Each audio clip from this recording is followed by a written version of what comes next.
for millions of pensioners. The Chancellor repeating that phrase that we've heard, £22 billion black hole, over and over again in question to those opposition questions. Let's go back now to Toby, who is joining us down the line. We were just about to talk to him before Rachel Reeves got to her feet there in the Commons.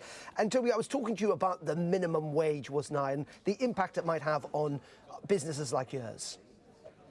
Yeah, thanks so much for bringing that up. I mean, look, the national minimum wage, at the end of the day, everyone needs an increase and everyone can understand how you support that. But when you look at a business such as ours that is hit 5 times harder by any increase in labour costs, because of the way we're set up and because we add value through labour, then it becomes simply unaffordable to keep ongoing with increases.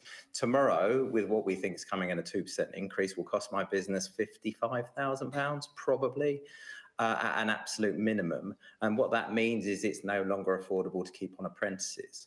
Apprentices in our industry have dropped by 83% in the last 10 years. We've spent 5 years trying to explain to government departments what's so different about us. And because we haven't been listened to, we're going to now see the whole industry has no choice but to move to self-employment. Just like these big corporations set up business models that avoid employers' NICs, such as the delivery companies and so on and so on, there is no choice now but for businesses to move to that model. We don't want to do that, but there is no choice. So you're suggesting that a combination of the national insurance rise and also the minimum wage is going to essentially stop you employing people and that they will become self-employed even if they're working in your salons? It's happened to 63% of the industry already. Employment has dropped by 37% since 2018. That's 45,000 or so people already moved because of the combination of these things. It's not just this budget tomorrow, but it is the final nail in the coffin.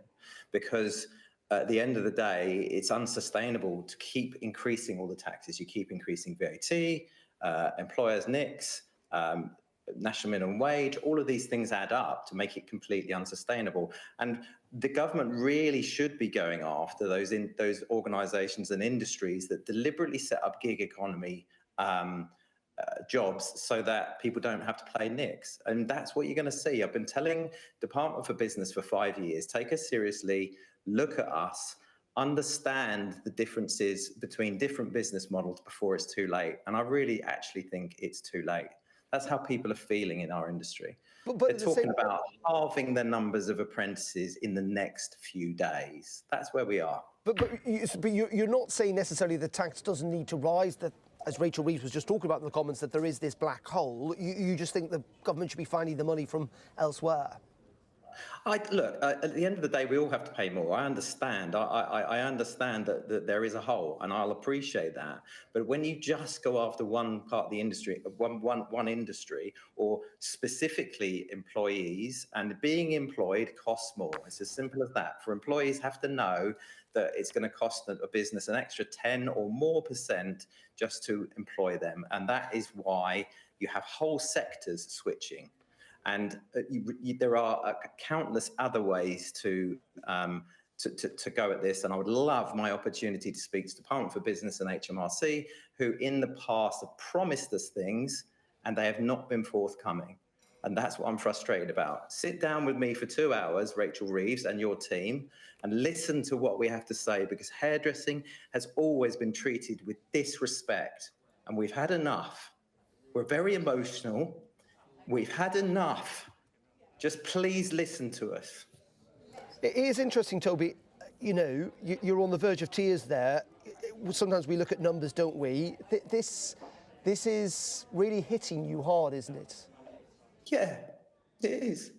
It means that potentially people are going to lose their homes and lose their apprenticeships and lose their opportunity to grow because you haven't listened. It's so frustrating. I am shaking, I'm sorry. No, not at all. Is it that sense that you feel that no one in government is listening to you? Yes, and it's not just this government. They've been misinformed for a very long time, right? We were ignored by the previous government. We were told, oh, we can't do anything about that, and then we were cancelled. we were taken out of meetings, and I'm frustrated for the employers in our industry. They're done. They're done. You really can't, I can't explain it in any other way. Apprentices are over. Employment's over because you haven't listened. Okay, it's tricky stuff, and we're going to have to wait and see what's obviously in the budget tomorrow, but I do hope things work out for you, Toby. Thank you so much indeed for joining us. That's Toby Dickier there, the founder of the Salon Employers Association and Managing Director at the Chapel Salon. Thank you for your time, Toby. Appreciate it. Thank you.